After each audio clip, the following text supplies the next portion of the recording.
কি দেখতে পাচ্ছেন সবাই?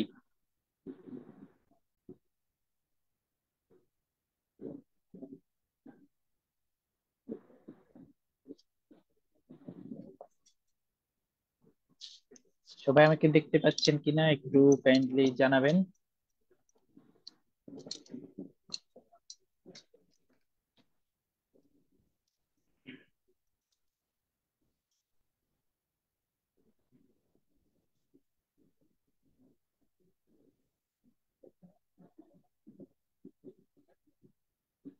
আমি কিছু কমেন্ট দেখতে পাচ্ছি, যারা এর মাঝে জয়েন করেছেন আহ তা আপনারা জানান কোথা থেকে দেখছেন, বা হচ্ছে আপনাদের কোথা,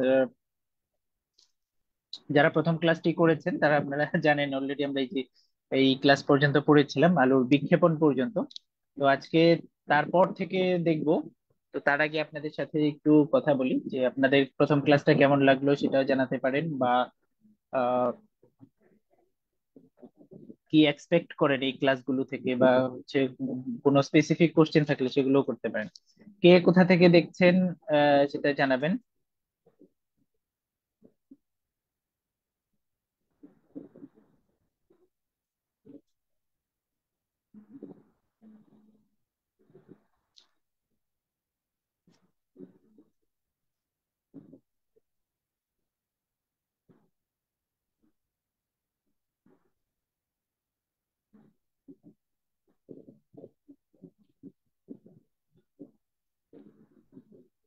এমডি তুহিন বলেছেন, জি ভাইয়া, ফার্স্ট ক্লাসের হ্যান্ডরাইটিং এর পিডিএফটা হোয়াটসঅ্যাপ গ্রুপে দিয়েন। সজীব বলেছেন, আচ্ছা ভাই, হোয়াটসঅ্যাপ গ্রুপে দিয়ে দিব। আচ্ছা, যারা হচ্ছে বুঝতে পারছেন না যে হচ্ছে উনি কোন হোয়াটসঅ্যাপ গ্রুপে বলেছেন, যে আমাদের একটা পেইড ব্যাচ আছে, তো সেই পেইড ব্যাচের আমাদের একটা হোয়াটসঅ্যাপ গ্রুপ আছে, তো সেই খানে দিয়ে দেওয়ার কথা বলেছেন। আচ্ছা, নাসিমা নাসরিন শুভা বলছেন দিনাজপুর থেকে, ভেরি গুড। যে আমরা হচ্ছে এই প্রযুক্তির কল্যাণে আসলে এত দূর থেকে আমরা ক্লাস করতে পারছি, যে পরিচিত হতে পারছি, খুবই ভালো লাগছে আমার। এমডি তুহিন বলছেন, জি আলহামদুলিল্লাহ, দেখা যাচ্ছে আলহামদুলিল্লাহ ভাই। তো আজ সবার সুস্বাস্থ্য এবং আহ ভালো লাগা কামনা করে আজকের ক্লাস শুরু করছি। তো আজকের ক্লাসে আমরা যে বিষয়টা নিয়ে কথা বলবো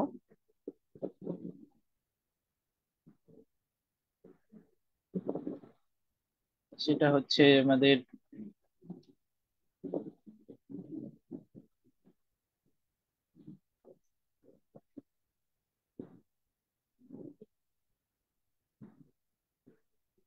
আলোর ফটো তড়িৎ ক্রিয়া বা আলোর তড়িৎ ক্রিয়া যেটা, ঠিক আছে।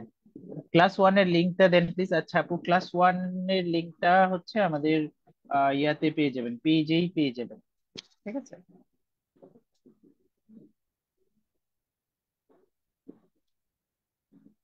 ওকে।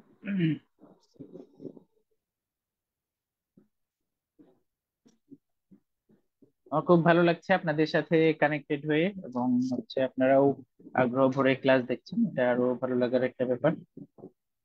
তো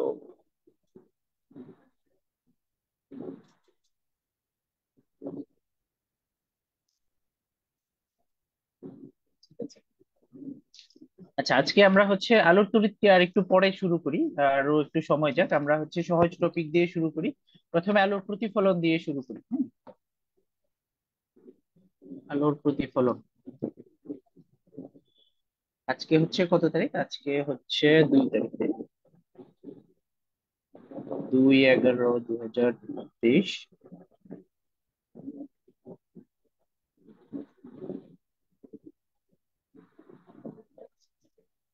ওকে। আচ্ছা, আজকের টপিক হচ্ছে আলোর প্রতিফলন।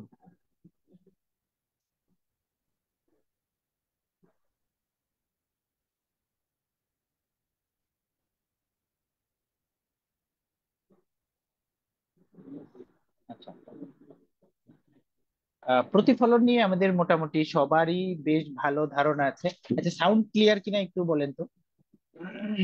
আমি হচ্ছে মূল ক্লাসে যাওয়ার আগে আপনাদের কাছ থেকে একটু শুনে নিই সাউন্ডটা ক্লিয়ার কিনা। একজন একটু কমেন্ট করে জানালেই হবে। কিন্তু আপনারা অনেকেই জয়েন করে ফেলেছেন।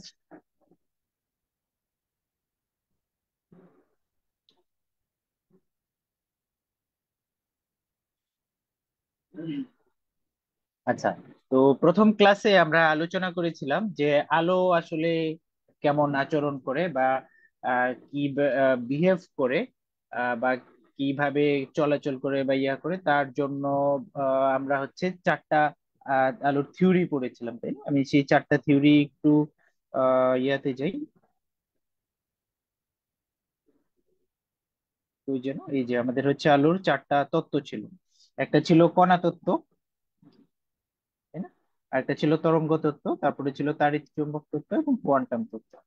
তো এই যে তত্ত্বগুলো, এই তত্ত্বগুলোতে আমরা বেসিক্যালি দেখছিলাম যে আলো কিভাবে আহ, তার আচরণ কেমন বা তো হচ্ছে যখন আলো একটা জায়গা দিয়ে চলাচল করে অন্য আরেকটা তলের উপর আপতিত হয়, তখন আসলে কি হয় বলেন তো?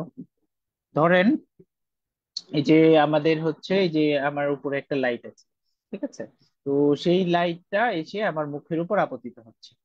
তো সেই মুখের উপর আপতিত হলে আপনারা হচ্ছে কিছু আমাকে দেখতে পাচ্ছেন, তাই না? বা হচ্ছে এই যে আমার স্ক্রিনটা দেখতে পাচ্ছেন।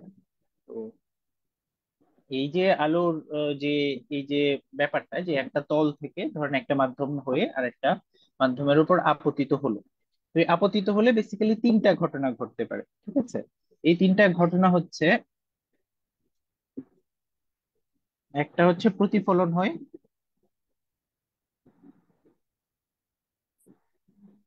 নাম্বার টু হচ্ছে প্রতিসরণ হয়,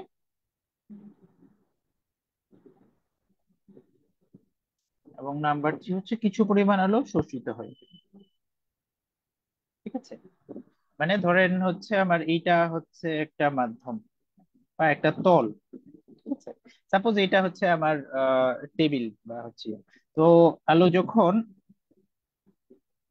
এখানে এসে পড়ছে,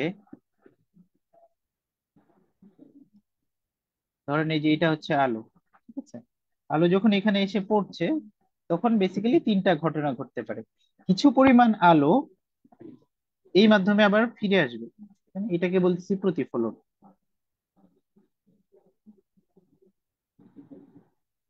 এবং কিছু পরিমাণ আলো এখানে ঢুকে যাবে এবং ঢুকে গিয়ে সে এখানে যাওয়ার কথা ছিল, সে হয়তো এই দিক দিয়ে যাবে, ঠিক আছে? তার হয়তো যাওয়ার কথা ছিল এই দিক দিয়ে, সে এই যে যে একটু বেঁকে গেল, বুঝতে পারছেন? সে একটু বেঁকে গেল। আচ্ছা, আবার কিছু পরিমাণ আলো এই যে যে মাধ্যমটার উপর পড়েছে, এটাকে আমরা বলতেছি প্রতিসরণ, হ্যাঁ? আচ্ছা, তো কিছু পরিমাণ আলো আবার হচ্ছে যে মাধ্যমের উপর পড়েছে, ধরেন সেই তলটা হচ্ছে শোষণ করে নেবে, ঠিক আছে? তো যখন শোষণ করে নিবে তখন, যদি ধরেন যে পরিমাণ আলো কোনো তলের উপর আপতিত হচ্ছে, সেই সম্পূর্ণ আলোই যদি শোষণ করে নেয়, তাহলে সেই বস্তুটাকে আমরা কালো দেখতে পাবো, ঠিক আছে? দুটা জিনিস, আপতিত আলোর 100% যদি শোষিত হয় তাহলে আমরা বস্তুটাকে কালো দেখবো। আর দুই নাম্বার জিনিস হচ্ছে আপতিত আলোর সম্পূর্ণটাই যদি প্রতিফলিত হয়, তাহলে আমরা বস্তুটাকে কি দেখবো বলেন তো? সাদা দেখবো। এই দুটা পয়েন্ট খুবই গুরুত্বপূর্ণ, আমি হচ্ছে একটু আপনাদের সুবিধার জন্য লিখি, ঠিক আছে? এটা হচ্ছে কিন্তু খুবই ইম্পর্টেন্ট। যদি সম্পূর্ণ আলো শোষিত হয়, তাহলে কি হবে বলেন তো?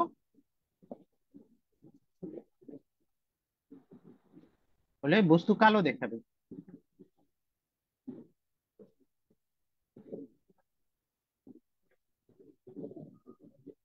এটা ক্লিয়ার? বস্তু কালো দেখাবে কেন?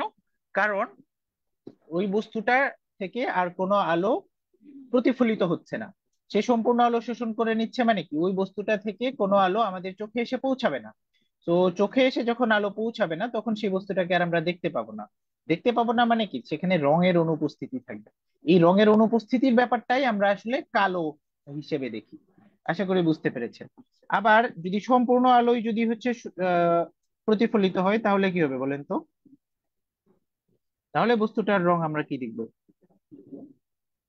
সম্পূর্ণ আলো প্রতিফলিত হলে কি হবে বলেন?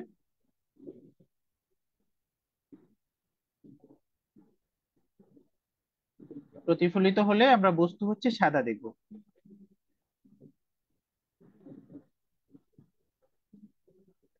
ঠিক আছে? বস্তু সাদা দেখবো কেন? কারণ একটা বস্তুর উপর যখন আলোটা পড়ছে, তখন আলোর সবগুলো বর্ণ যদি প্রতিফলিত হয়ে আবার ফিরে আসে, তার মানে কি সবগুলো বর্ণ মিলে আবার ওই যে আলোর যে সাদা যে আলো যৌগিক যে বর্ণ সেই বর্ণটা আবার গঠন করবে। সেই বর্ণটা গঠন করলে তখন আমরা বস্তুটাকে আসলে সাদা দেখতে পাবো। ঠিক আছে। তো এখান থেকে আমরা আরেকটা এমসিকিউ শিখে ফেললাম, সেটা হচ্ছে সাদা আলোর প্রকৃতি কি বলেন তো? এটা কিন্তু আসছিল একটা পরীক্ষায়। সাদা আলোর প্রকৃতি হচ্ছে যৌগিক, তাই না?